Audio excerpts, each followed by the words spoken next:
thank you so much, first of all, for those of you who brought children to help us out so that we can train incredible facilitators from around the country. We can't thank you enough. Second of all, for coming out on a Sunday and spending some time with us. There is never a good or easy time, and I just want to honor you for doing that. We left two children, 2 dogs at home, and it's Colorado. We imagine they're probably you know, whatever. They're, you know, old enough. We'll be back tonight, and you know, we'll see. I'll post something on Facebook and let you know. In the meantime, what we are here to discuss is social media. Now, I am a social media lover, evangelist, pusher is the language that I used in the room upstairs. But I want to tell you a little bit about my social media story and about how I teach social media. Because I'm not going to stand in front of you and step by step through, this is a Facebook, this is a link, we will discuss some of these things, but none of that matters if you don't know what to put on social media. My focus is on, what do you put on social media? Like, you know, I hear that all the time. I don't care what anybody's had for dinner. Because quite frankly, I don't care what anybody's had for dinner either. Although every once in a while, something comes across my screen and I send a text message to Michael and I'm like, look what you're making for dinner. Because he's the one who does all the cooking. So, remember Man of My Dreams, right? There are some really fun, tasty videos. I don't know if you've seen them from BuzzFeed. Yeah, none of them are for a plant-based diet, but oh my God, a girl can dream. So there are lots of people who utilize social media in different ways. I'm going to focus on helping you understand how to get the most bang for your buck out of social media and to make that determination of where do you fit on social media and why even bother with social media. And then when we're done, if you need more or want more, you will have my contact information. You can send me a question, you can send me a message. What I did with Rochester PLTI is I came in and I did this class for them, and then they had me Skype in to do a technical class where we did walk through a lot of technical for people who didn't have any social media background at all. So I'm happy to do that for you as well. So just, I want to throw all of those things out there. So let me ask you, how many of you how many of you like social media? Good. That's a lot. How many of you hate social media? Okay, good. Usually it's reverse. I usually have, so there's a shift happening. How many of you use Facebook? How many of you are on Facebook but you only watch and never post? Call you lurkers. Nothing wrong with that. I'm a stalker, so that's a whole different level, right? How many of you have a Twitter account? Okay. How many of you use that Twitter account? What's your handle? I have 2. One for my business and one for myself. Myself is my name, Scott M. Hughes. Scott M. Hughes? Hughes. H-U-G-H-E-S. And my professional one is at TW Book Club. TW Book Club. Yep. Can you tell me more about that? Yeah. I am at Daphna_M. Not that you can read any of that. I have a pen. Good morning. Good morning. Welcome to social media. We're so happy you're here. Hooray! We're just passing out the test now. You'll be fine. Oh, great. My mother calls me a sit-down comic. A girl can have goals, dreams. Okay, if you need more chairs, there's also one up here. So if you're on Twitter and or you're learning Twitter, so what's your handle? Oh no, I don't have the Twitter. Okay. Is it a release going around? I have more. Please pass. If you have not signed a photo release, regardless of whether or not you brought children, please do so. Okay. So we're going to talk about all the different spaces. My favorite happens to be Twitter, but I spend the most time on Facebook. Okay. How many of you are on LinkedIn? How many of you actually use the tools of LinkedIn? Okay, good. LinkedIn is really exceptional if you know what to do with it. It is not intuitive. But if you know what to do with it, you can do amazing things with LinkedIn. So when I first, let me tell you about how I started in social media. So about 2008, I'm dating this guy. It was a really big deal because I was a single mom with 2 kids and they were brilliant kids, brilliant kids. I'm a Jewish mother, did I mention? My children, brilliant. So single mom, 2 kids. Because my children were brilliant, they were in a special school for their brilliance. And I was a really expensive date. So it was really hard to get somebody to date you. So I'm hoodwinking this guy into dating me. And we're in the grocery store. And he says, oh, I have to break a 20, and oh look, the lottery is $450 million, which used to be a big jackpot. Not a big jackpot anymore. Now it'd be like $450 million, it's like every other week. And he's like, I'm gonna go buy a lottery ticket. He never buys lottery tickets, but he's gonna go buy a lottery ticket. Fine. He goes and buys his lottery ticket. He's about to start to play that what would you do if you won the lottery game. And I don't play this game because I grew up very poor. My parents played lottery twice a week. They prayed, P-R-A-Y, not P-R-E-Y, very different thing. They prayed on that lottery every single week. When we win the lottery, you know, can shop in the mall. When we win the lottery, Abba can stop his second job. When we win, all this crazy stuff. Never happened. And my parents, angels who walk amongst the planet, if the lottery didn't work, it's a broken system. So, you know, I don't play lottery, and I have, you know, feelings about that. But it's very hard to get a date, right? So I didn't want to have a big old meltdown about the lottery in the middle of Safeway. So I'm like, okay. And by the way, we argue about where this actually happened, but I know that I'm right, and that's just the end of the story. So I did marry him. So we go out into the parking lot, and he's, you know, I had already told him, I'm going to pray for you. Nothing about me, I'm happy to pray for you. I pray for people all the time, and it does not have to be on me. So we get into the car, and he opens the door for me, Mr. Chivalrous. I get into the car, and he looks at me with a little glint in his eye, and little wrinkles that happens when he smiles, and he's like, so what are we gonna do when we win the lottery? Right? First date? Oh my God, not even the first date, but whatever.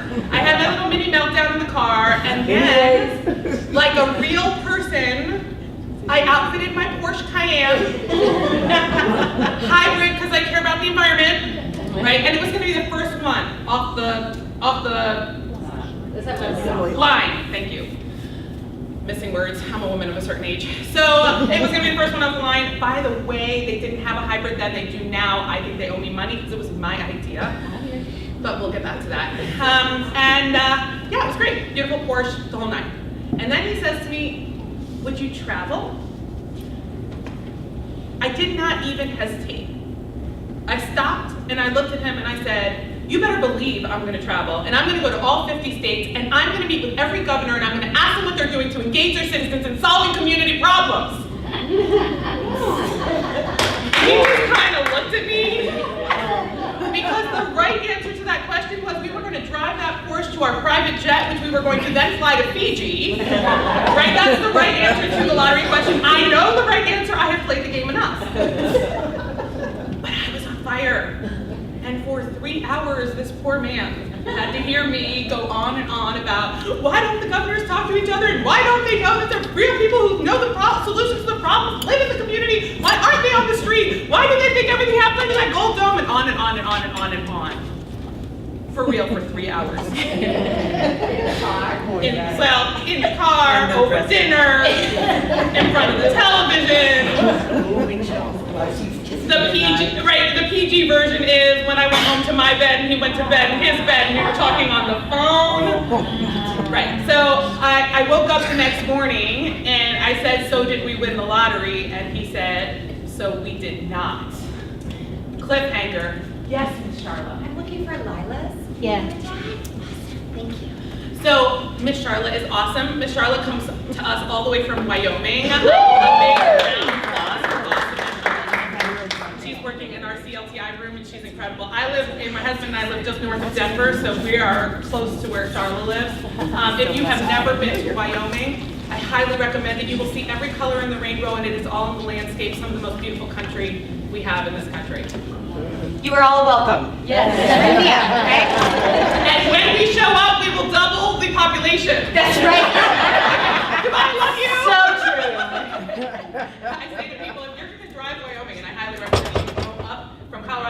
up one road around where Yellowstone is and come down another road, and it's really spectacular. But I tell you to make sure you have brand new tires on, make sure your car is in full working order, because you will have no cell signal, and if you die, it will take them days to find you.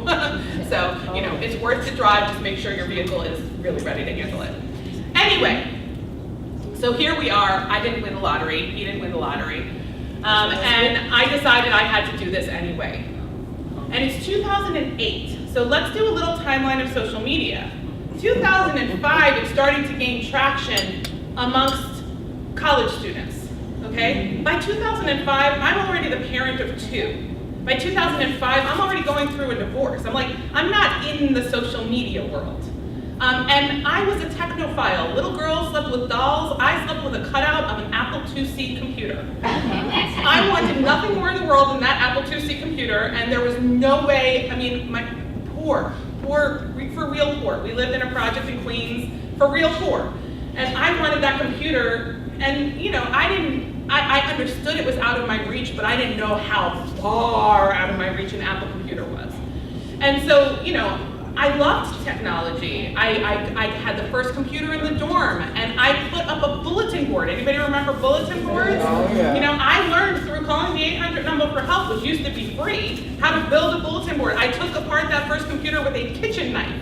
I put peripherals in it. Like, I really loved technology, but somehow, because I was just too old, I missed this social media thing. And all of a sudden, I'm deciding that I'm going to quit my job, which is a very sane thing to do when you're a single parent. I'm going to quit my job. It was a decent job. It allowed me to at least afford to keep the roof over my head, if not food in my stomach. But then I had a boyfriend and he could feed us, right? So it worked. So, you know, whatever, this is the way things happen. And I'm going to quit my job. And I'm meeting with all these people and they're telling me that I'm nuts because they're right. And then on the other hand, they're saying, you should totally do this, right? We were about to have a new president. We didn't know who because the DNC hadn't happened, right? So we didn't know if it was going to be Obama or Hillary yet. Feels strangely the same today. And then we also were about to, I lived in Denver, we were about to host the Democratic National Convention. So we were hyper-focused on the presidential election, and I was in a program called Leadership Denver. I'm sure you have Leadership Connecticut here, through or Leadership Hartford, or Leadership whatever, through the Chambers of Commerce. It's generally a program through the Chamber of Commerce. And what you do, and it's similar, I call PLTI Leadership Denver for Families. That's what I call it in Denver. It's very similar. We spent an entire year together, once a month, very different than the intensity of PLTI, but once a month we spent a solid day delving into the problems of the city and county of Denver. And here was my problem. When I was 14 years old, how many of you have 14-year-olds? 14ers. How many of you remember 14? Yeah. I was self-righteous because that's what 14-year-olds do. And I saw my parents complain about problems in Cincinnati, which is where I was living by the time I was 14. And then Monday would come around, they would go to work, and nobody would solve the problems. And I thought that they were brilliant. I still think that my parents, I know, my stepfather went to MIT, so class of, like, brilliant isn't a question. He's brilliant, right? And Monday morning went around, they didn't solve the problems.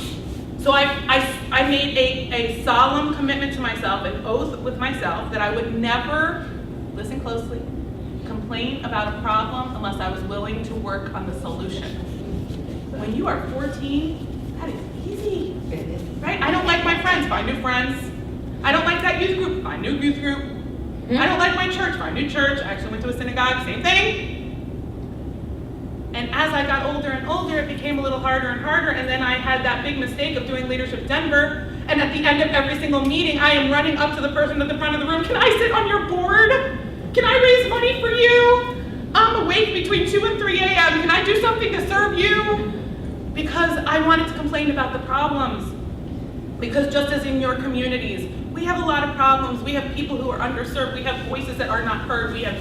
And that is where it all exploded when this poor man asked me what I would do if I won the lottery. I had to quit my job. I did not know what to do. I had to go around the country, and I had a person, I put together my own board of directors because that was cool. I filed online by myself for a 501c3, excellent, fabulous. It wasn't online, it was paper, because again, '08, but whatever, it took forever, maybe a year. I got it! I did, I got it! And then I had to fight, anyway, different story. When it came time to quit my job, my last day was October 31st, 2008. That was the day of the very first bank collapse. Yeah, 3 weeks later, I'm returning from a trip to Israel. I won an award, I went to get it. I left on election day. I learned when I landed in Israel that Barack Obama had won. Crazy times. I come back and one of my board members who worked for Merrill Lynch says to me, Daphna, get on your hands and knees and you crawl back to that hospital and you beg for your job back. Because she knew. And I am an eternal optimist.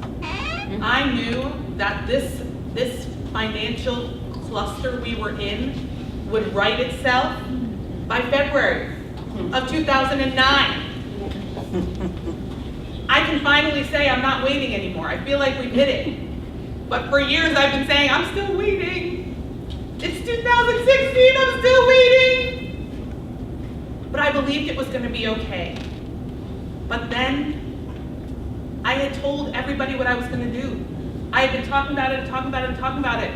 And if I thought that people needed help before that first bank collapse, how much more so did we need it after? Because this is what I saw. I saw people who were of means become poor overnight, lose homes overnight. We all saw it. We lived it. And before they lost their homes, they were saying, I can't wait until somebody, I don't care who it is, we cannot say that this year, gets into that White House, because somebody has to start solving some problems around here. And I'm looking at them and thinking, we live 3,000 miles away from the White House. You expect some person, and it was going to be a man, we knew it, some man in some White House to start solving problems here in Denver, Colorado? That is not going to happen. And these were wealthy people, people of means, people of power, people of access, and if they thought everything was going away, what was happening in the rest of the country? What was happening in the rest of our city, where there were people who did not have means, who did not have access, who could not pick up the phone and call the governor like most of these people could? Who was helping them? So the very first full week, 2009, I got on an airplane and I went to Delaware to interview people. Scariest day of my life. Because I got on that plane and I had nobody to talk to in Delaware. If we back up about 6 weeks, somebody said to me, find a college student. They're going to teach you about this social media. See, I'm sweating, so if anybody else is hot, you just let me know, we'll open doors. It's hot, so we'll open doors. So I am, finding this college student. See if that helps. And I think I can do this. So I find MySpace. Right. For 3 weeks, I am banging my head against the computer screen saying, this is the stupidest thing I have ever found! And after 3 weeks, somebody told me, yeah, this is the stupidest thing you've ever found. Like, what are you doing on MySpace? Okay, so then I was gonna try the Facebook, right? Because it was actually called the Facebook first. So I was gonna try the Facebook. It was already called Facebook, but I didn't know. And for 3 weeks, I'm banging my head against the computer saying, this is the stupidest thing that I have ever found, and why would anybody want it? And then it happened. I got a friend request from Devin Bier. Now, Devin Bier went to high school with me, and I had a mad, wild crush on Devin Bier. And I'm like, oh my God, Devin Bier just found me on Facebook. This is the best thing ever! Could not believe it. But here's the thing, is I went to high school in Cincinnati, Ohio. Anybody from Cincinnati? Good, I can say it. Nobody stays in Cincinnati, Ohio. You grow up and you get out as fast as you can, and maybe when you get married, you come back because it's a really wonderful place to raise children, but people leave Cincinnati. It's very conservative. People leave Cincinnati fast. Devin had left Cincinnati. Devin worked in the technology sector. Devin found everybody from our grades, near our grades, who had left Cincinnati and had found their way to Facebook, And almost overnight, I had a network in all 50 states. It became real. So when I was coming to a state, I would post on Facebook, I'm coming to Delaware, who are the people solving problems in your community? But wait, it's 2008. The revolution has not started. I am one freaking year too early. Because by the time of the end of my journey, social media is making people stars. By the beginning, there's nobody there. So I'm finding all of these groups that are about Delaware, and I'm messaging the groups, which apparently is a violation of the Facebook protocol, so I'm getting blocked from Facebook for spamming. I'm going on Google and I'm searching all of these Delaware communities and I'm emailing all of them, which apparently is a violation of Gmail Code of Conduct, and I am blocked from Gmail. So I am a spammer, I am all these things that I didn't know I was, and I am getting on an airplane to go to Delaware, and I have not one person to speak to. My plan, because I was a single mom, was to travel on the nights my kids were with their dad. So I dropped them off at school Wednesday morning, got in an airplane, landed in a state, did around 800 to 1,400 miles, interviewed up to 10 people, was back at pickup on Friday afternoon. But I had nobody to talk to in Delaware. I landed in Philadelphia because no airport in Delaware. I had a little BlackBerry, remember those? Yeah. Turned it on. Beep, beep, beep, beep, beep, beep, beep. By the time I landed, all my work had paid off. I had 10 interviews in Delaware. As the year went on, it got easier. But it was all through Facebook and Twitter. I interviewed 500 people, aged 14 to 94, a huge plethora of religions and races and socioeconomic backgrounds, from homeless to multi-billionaire and everywhere in between, that understood that in order to be successful, they not only had to plant their fields, like the pioneers, and build their barns, but they had to help their neighbor plant their fields and build their barns, and then together they built a church and a schoolhouse. What it looked like was I had to solve my problem, and if you had that problem too, I was solving it for both of us. They did not ask for permission, they did not wait to be asked, and these stories will move your soul. I wrote a book about it, it's called It Takes a Little Crazy to Make a Difference. It did not happen without social media. Social media has a purpose. And if you find your purpose in using it, you can change the world too. You're already changing the world in your small ways. And that is the only way to change the world, by the way, is in each of our small ways. We do what we do, we help who we help, and we are changing the world. The outcome of the person who you touch. There's one woman that I interviewed in Daphne, Alabama, who, as an aside story, besides what she was building in Daphne, which was unbelievable and we don't have time to get into, she tells me she was invited to a neighboring church one day. So she goes on Sunday morning and she goes to that church. It is not her normal church. And a gentleman stands up in front of the church to testify. And he starts to tell a story about how when he was a little boy and he worked in the potato field, the truck would come around, all the kids would get on the truck would take them to the field, they would get off into the field, they would pick potatoes all day, they were paid by potato, and they had no food for lunch. But there was one woman, one little girl, she was a little girl, who in that field would pick the potatoes and saw that they didn't have any lunch and they were eating the raw potatoes.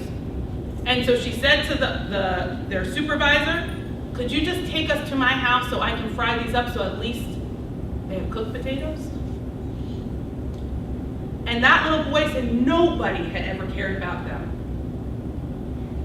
And that was Cassandra Boykin from Daphne, Alabama. She changed one boy's life by asking if the man who was supervising them would take them to her kitchen so she could cook up the potatoes for that kid. And he grew up to be a successful man, to have a successful family, to be engaged with his children, because one woman showed him some love. I found that story because of social media. Daphne, Alabama. Where am I going to meet Cassandra Boykin from Daphne, Alabama? Meanwhile, my name is Daphne. I was really excited that there's some place called Daphne because it was close enough to my name for me to get all geeked out. Social media. So I'm going to do an exercise with you now so you can find your power in social media. I'm going to ask you 3 questions. You all have a pad in front of you or a typing device, whatever you need, and there are pens on the table, so everybody's got to get ready. I'm going to give you 2 minutes to answer each question. I would like for you to try to write for the whole 2 minutes. Don't edit yourself, don't worry about what comes out. Just let it flow. Does everybody feel comfortable? I'm going to get my phone so I can time it. And here are the rules. You are not allowed to write anything until I say go. So you have to listen to the whole full directions. And you have to stop when I say stop. You can finish a word if you are writing it, but I need you to stop. Okay? Do we feel good about the rules? Yep. Any questions before we get started? Yes. Extra paper? Anybody got extra paper we can pass down? Okay, we're good? We're good? Okay. Everybody ready? Don't start writing yet. So the first question, oh, and here's what I need you to do. We're in a PLTI room. We all wear many hats. So you can do this exercise for yourself as many times as you need to. Today, let's wear our PLTI hat. Think about your project. Think about your role as a parent leader. Think about what you might do as an alumni, but put your parent leader hat.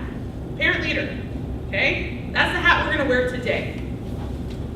This is also a really great exercise to do in your office, to do with your teammates, to do wherever, okay? So right now we're wearing parent leader hat. Everybody got their hat on? Don't start writing it. The first question is, what is it that you do? Now here's the thing. I don't want a title.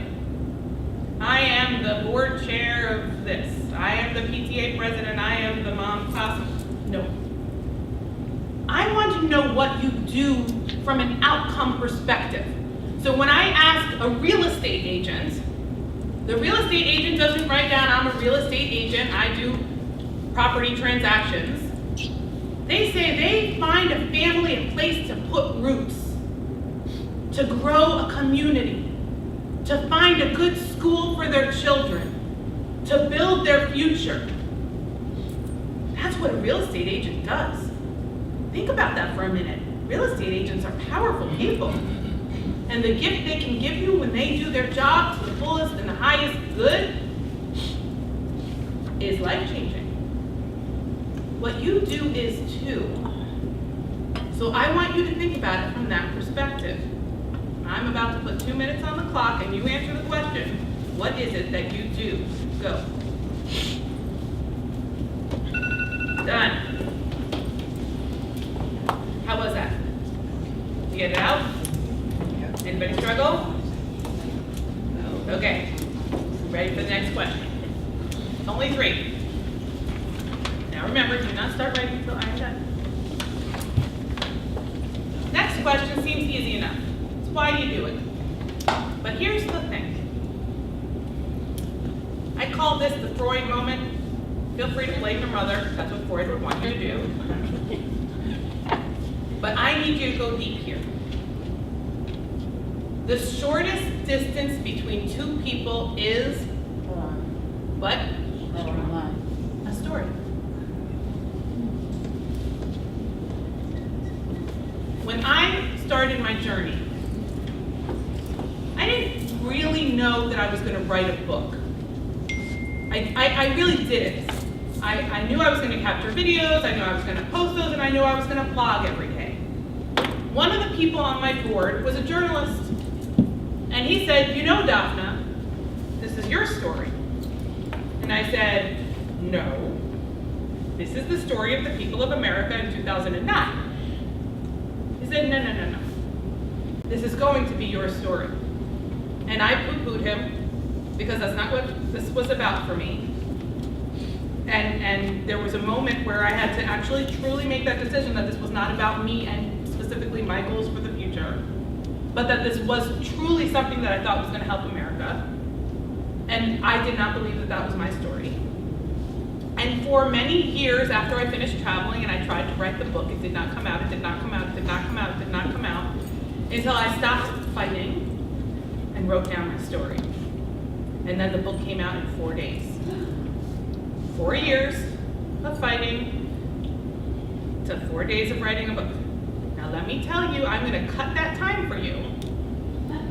If you think honestly about why you are doing what you are doing as a parent leader, there is a reason. So I give this seminar in large rooms, sometimes 200 people at a time. And so I was in a room of 200 people in Philadelphia. Has anybody been to the Liberty Center? It's beautiful. We were in the Liberty Center. I lived in Philadelphia as a child, so it was really exciting for me to actually be in front of the room at the Liberty Center, whereas I was always in the little wooden pews watching the video. It was amazing for me. So I'm standing there in the front of the room, and I'm doing the little exercise, and the pews aren't, we didn't have tables, so it was a little uncomfortable, it was awkward. But one woman gets up to tell me what she had written down for number 2. And she worked with dumpster children. Are you familiar with the phrase dumpster children? Dumpster children are children who have no access to food, and so they go into the dumpsters to seek out the remains of leftover food to eat it. And it's where they find their sustenance. And she was working to help the dumpster children of Philadelphia. And her number 2, why do you do what you do? I really love children. It breaks my heart to see them struggling for food. I want to increase food security. Blah, blah, blah, blah, blah. I don't mean to be rude, but we all love children. We fundamentally believe that they should have food security. We would not be in this room if we did not. It is part of our value system. And I said to her, I think there's something more. And she said 5 words that changed the whole story. I was a dumpster kid. One sentence. And in that moment, we wanted to give her money. We wanted to support her cause. We wanted to make sure that there were no more dumpster children in Philadelphia, because there should be no dumpster children anywhere. Children should be able to eat food. Real food, nutritious food that helps them grow and think and be resilient. But until she said it, it was just another solicitation letter from the United Way. We all fundamentally want to support the United Way or ancillary services. But at the end of the day, is it the United Way or the electric bill? And in that moment of understanding that she, growing up, standing before us, is going back to her roots to say no more, we get there. I need you to really think about your why and be willing to put it on the paper, because it makes all the difference in the world, okay? You will not be forced to share that why in this room.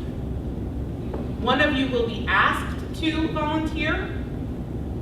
You will also be pairing up at some point, so I want to be very clear about that so that you don't think that I have lied to you and now I'm making you share your story.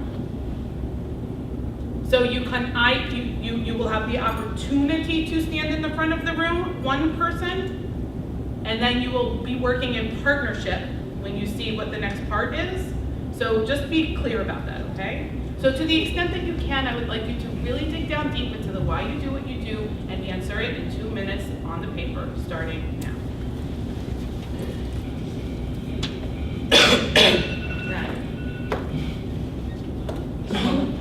That's what? Spelling count? No, spelling does not count. You do not need to edit. There do not need to be any punctuation in this. Last question. Ready? So the last question is the what's in it for them. So where people make a mistake on social media is they think that it's a bullhorn, megaphone, bulletin board, buy this, today only, look at my cat, look at the unicorn, farting rainbows. This is what people think social media is, some people. The people who are getting the most benefit recognize that it is a tool to begin a conversation. It is an opportunity to provide value. Give more and benefit than you receive in compensation. Social media gives you that capacity in spades. Servant leadership. This is a tool for providing leadership through story, through inspiration, through resources.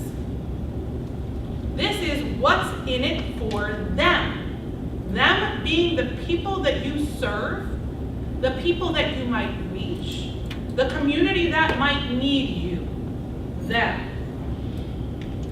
So, Indiana, big room, social media training, gentleman in his mid-80s. Raises his hand, wants to tell me what his answer is to number 3. What's in it for people to do business with you or to support your cause? I think the full question is really what's in it for them. He says he's a guide.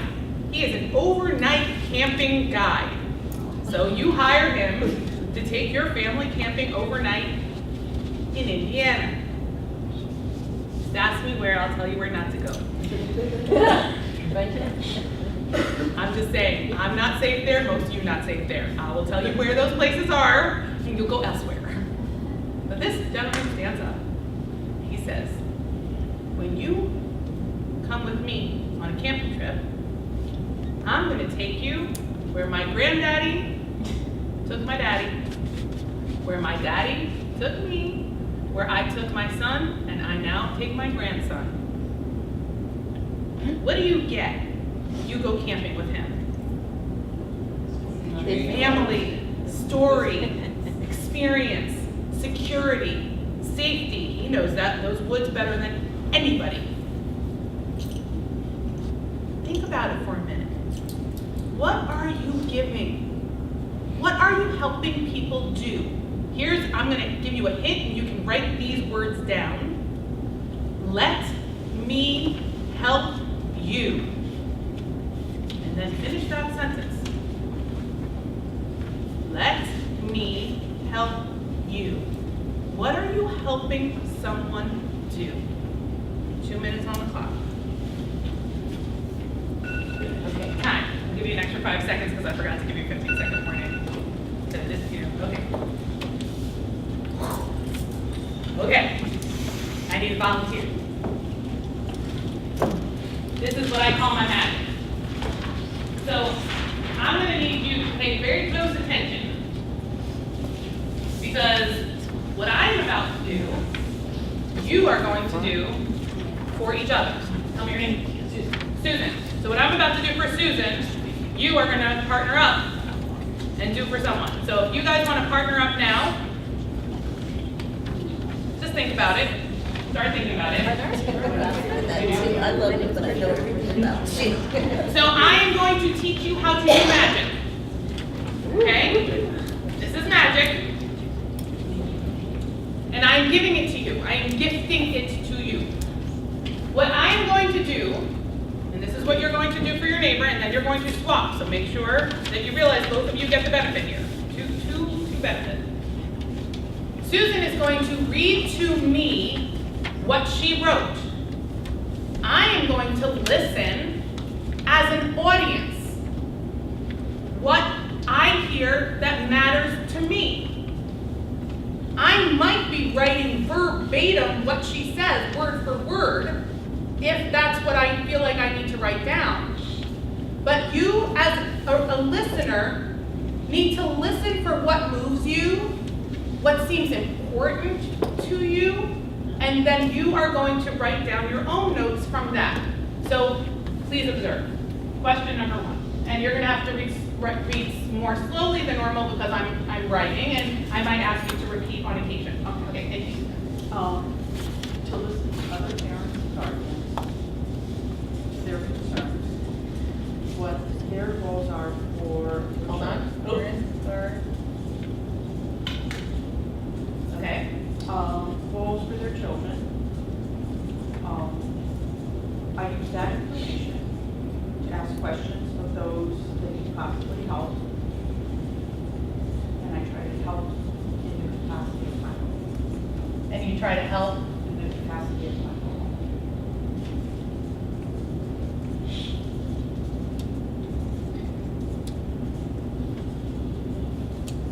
Out of curiosity, your role is? Board of Ed nominations.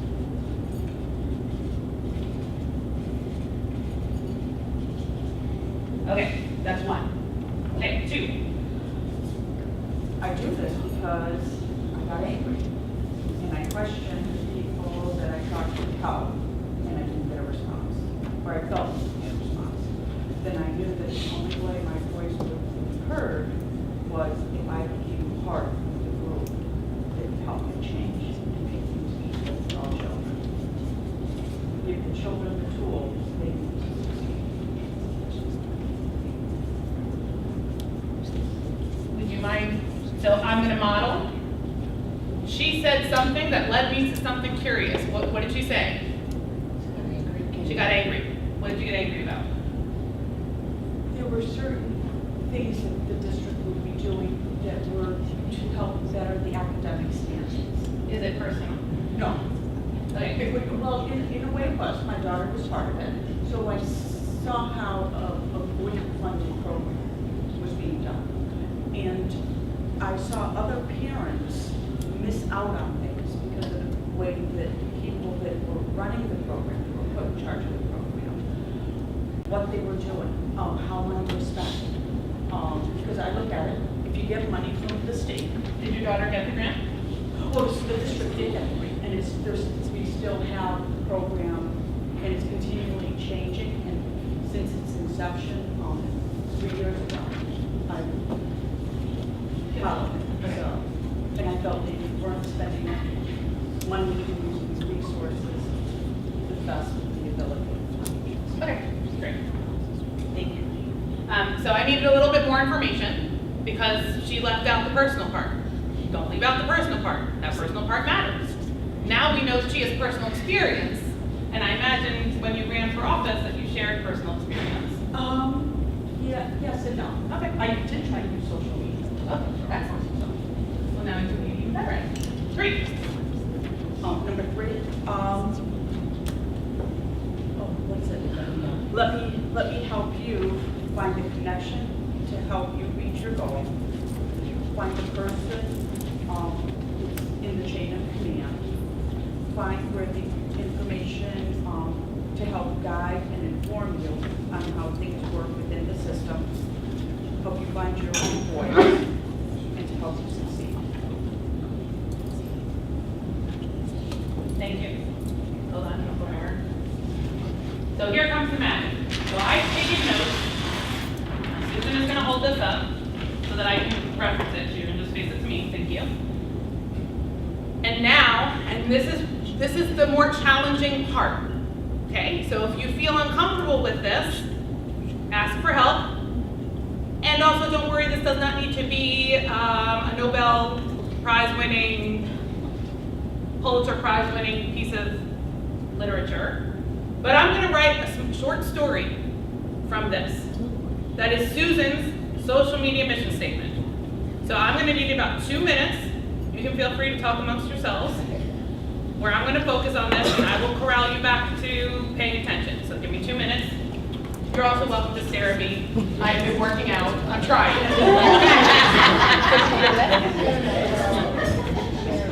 Okay.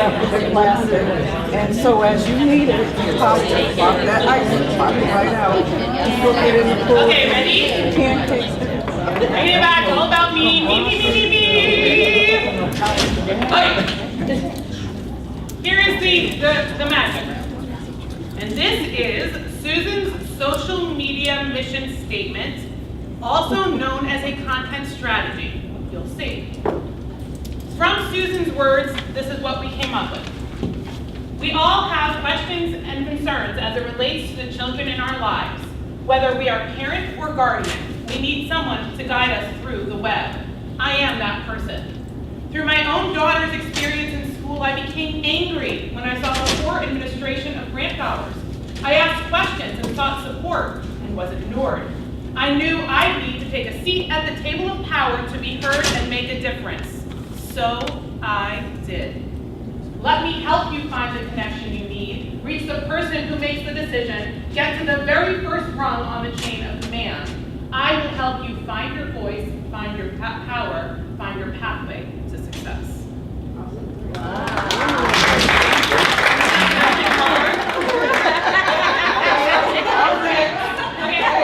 Right? So that is Susan's job. Now, why is this a content strategy? That's an excellent question. I'm so glad that you asked. So I'm going to need to go onto a wall to do this. So I apologize that if you can't,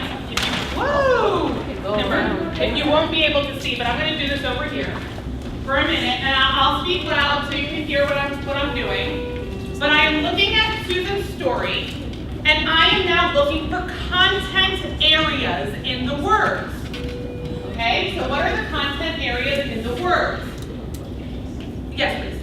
And what this relates to can be a blog, can be simply a post of an article on Facebook or Twitter or LinkedIn, can be the entire basis for a story or a letter to the editor or an article to a online newspaper, magazine. I don't know if you have Chalkbeat here. We have a school. We have a newspaper that specifically looks at schools called Chalkbeat. It's fabulous. So I'm going to go through and I'm going to look for these content areas, and you're going to do this too. So if I look at, we all have questions and concerns as it relates to the children in our lives. This here is an entire content area. Susan can be writing about children. Susan can be writing about questions people have or concerns people have about their children.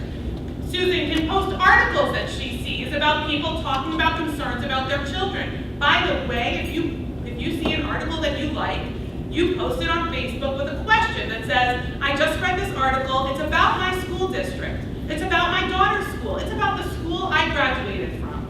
I'm curious to know what you think, as it's gotten me a little bit angry, upset, happy, excited, looking forward to the future, or concerned about the future. What do you think? Post. Here's the thing, Susan didn't spend any time writing that article, she spent 15 minutes reading it. But just by virtue of posting it and posting it with that question, her readership sees her as an expert. Oh, this is an area of Susan's expertise.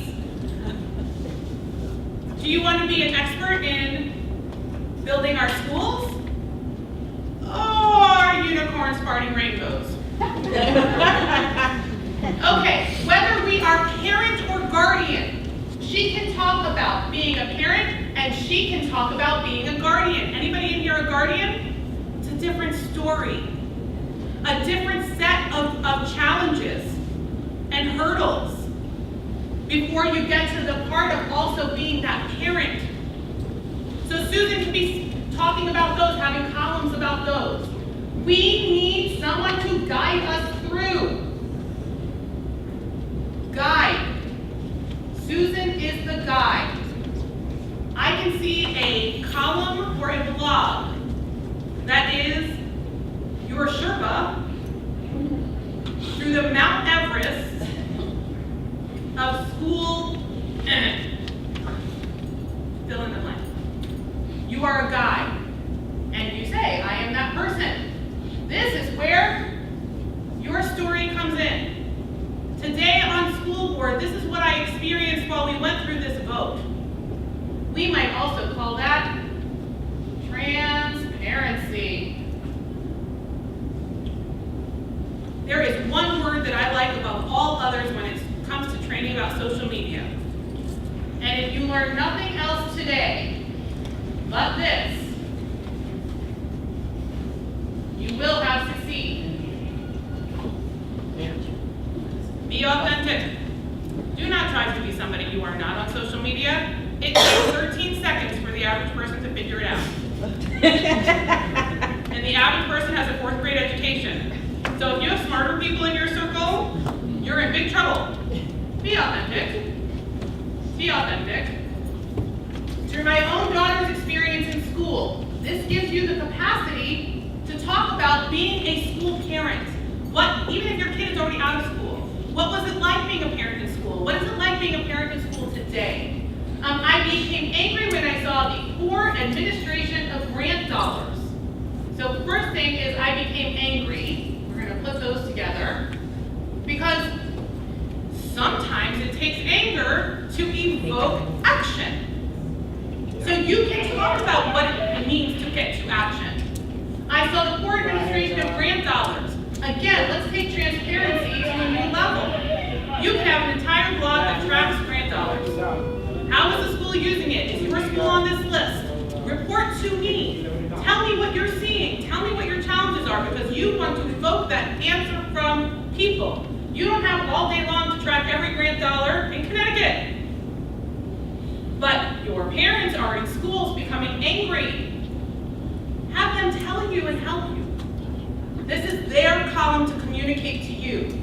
I asked questions and sought support. This is really important.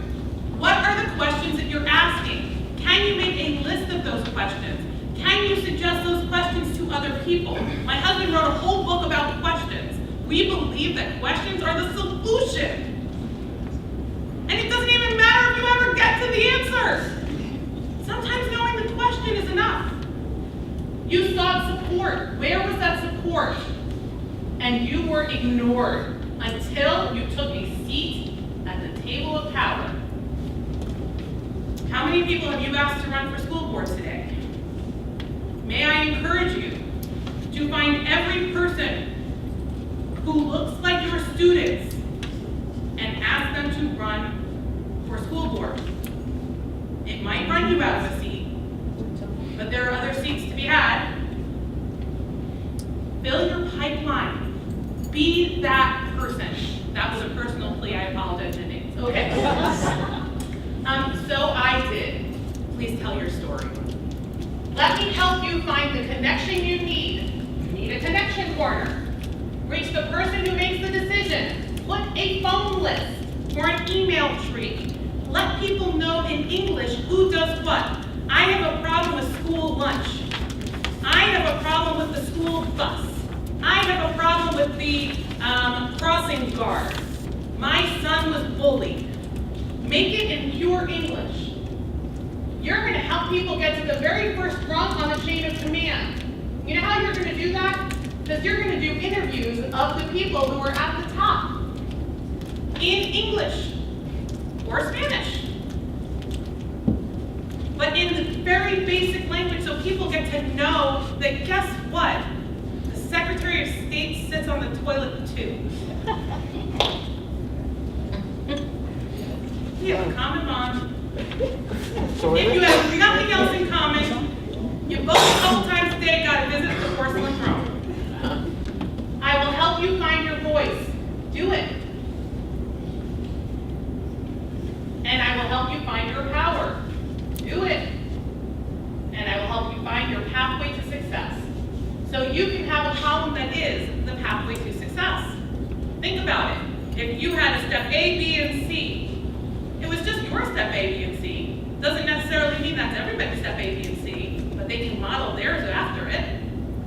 And find out what pathway to success others did when you're interviewing the people that are at the top rung.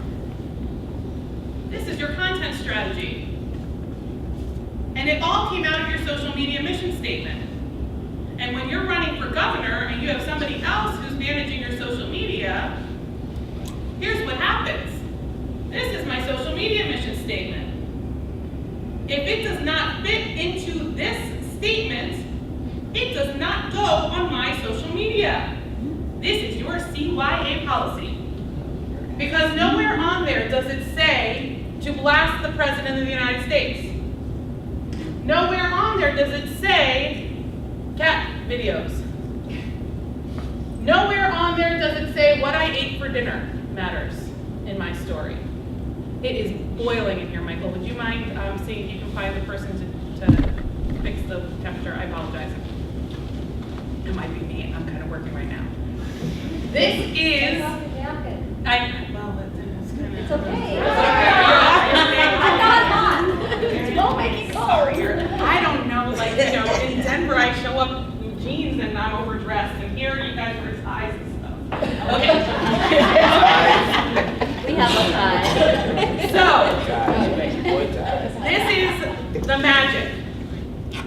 And this is your challenge for the next 30 or so minutes. Okay? You can have a little bit more if you need it. What you are going to do is you are each going to come up and take a piece. Not from there. Oh, did he? Oh, he's so smart. Yes, great. Every one of you needs a piece of paper. Tape it around the room. You and your partner get your 2 pieces of paper and tape it around the room and help each other. And I am going to be here. So if you're like, language, no, sorry, help. I'm here. Your first step, so why don't you all come up and take a piece of paper and find your space around the room. Let's do that first. Everybody come up, let's go, let's go, let's go. I wasn't lying when I said I was a morning person. Okay, here are 2 Okay, so just grab, you each get 1. And if you need more, that's fine. But you're going to start with 1. Okay, so you should be in your areas. You should have markers and you should have a big piece of paper. And here's how this is going to commence. I had asked you if you could just pull your chairs over or sit on the floor, whatever you like. But your first step is to listen and scribe on a piece of paper. You're going to do your magic on the big paper. It helps to do the magic on the big paper. I don't know why, but it really does. But your first step is to listen and scribe. So listen and scribe. And you're listening for those words that mean something to you. Okay? And yes, we are different people, but it doesn't matter. It'll come out in the wash. Okay? So what you want to do is pay attention to time so that you can give each other both turns. So you'll listen and scribe for the one person, then you'll listen and scribe for the other person, and then you'll both work on magic for the other person together. You are not doing your own magic. It's impossible. My husband has one, I don't, because I can't do my own magic. But when you are not thinking about all of your own stuff, it's easier to come out. Questions? Everybody has a partner. Yep. Question? I heard it up. Magic is on the big paper. Okay, commence. Let me know if you need. All right, time check. It is 10:25. You should be at the point where you're starting to move into working on the magic. So try to finish up listening to each other.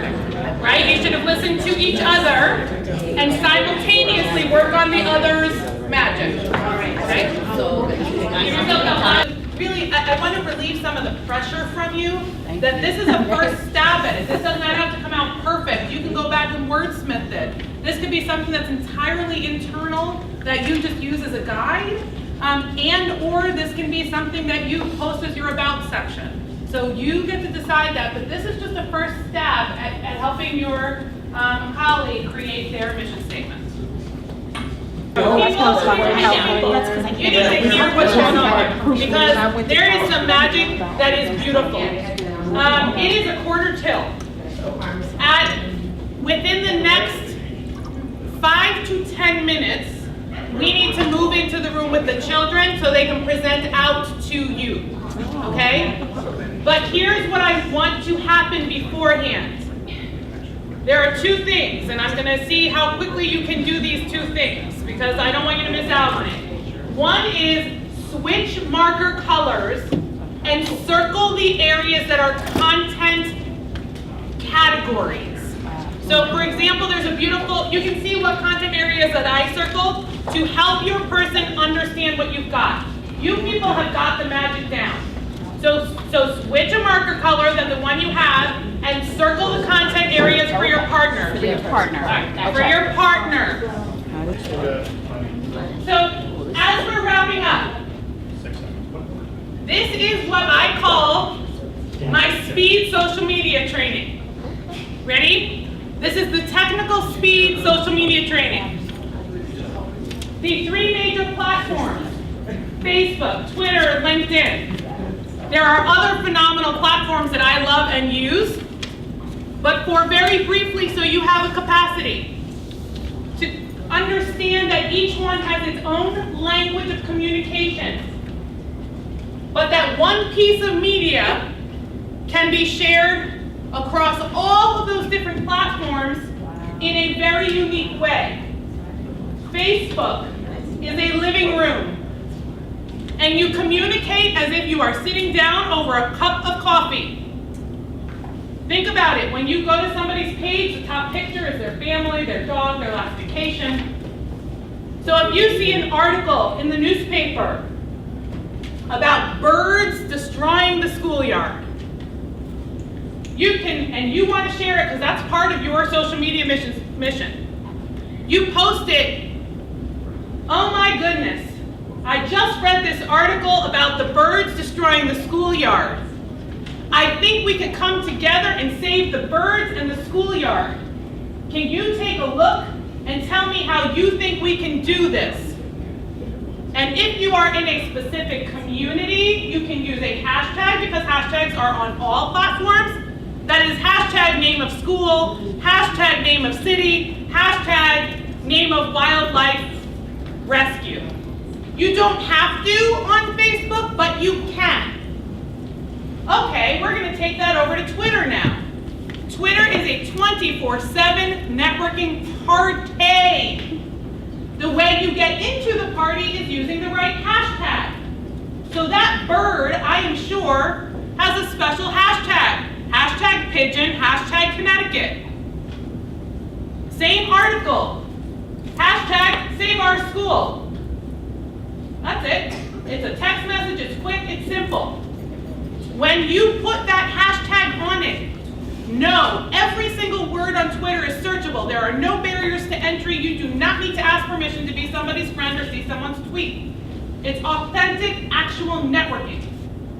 But when you use that hashtag, somebody else who's searching pigeons in Connecticut can come across your link. And you can build a community because that person might reach out to you and say, hey, we're the Pigeon Society. We safely transfer pigeons out of school playgrounds. Problem, solution, done. Same article. You are now on LinkedIn, which is the boardroom. Facebook is the living room. Twitter is the 24/7 networking party, and LinkedIn is the boardroom. I am a school board member of Connecticut schools, and we have a pigeon problem. We are seeking all organizations with pigeon solutions to please connect with their solutions. Link. Same piece of content, shared differently amongst multiple platforms. It's very simple. As long as you know what you want to share, you can share it. You can be careful that it sticks within your framework of your social media mission statement. Mine is all about positivity. If there isn't something positive, uplifting, or motivational, even motivating towards a solution about a challenging topic, it doesn't go on my Facebook. And I've saved myself a couple of times when I thought something was funny. And I wanted to post it. And I deleted it. Question? So how about, some people, they connect their social media for this specific. Right, so using like Hootsuite to post multiple times on multiple sites, Yeah. I hate that. Okay. My personal preference, I don't think it works. Okay. I know if you're posting to Facebook from Instagram, because you have 7,000 hashtags. Yeah.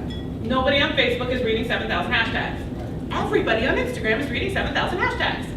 Totally appropriate for Instagram. You can easily take that same picture and post it on Facebook and say, my daughter is beautiful.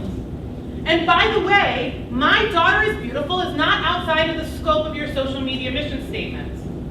It is okay to share about your family. If it is not your child, you never post a picture without explicit permission. Let me say that again. If it is not your child, you never post a picture without explicit permission. That means if it is your grandchild, you do not post a picture without explicit permission from their mama.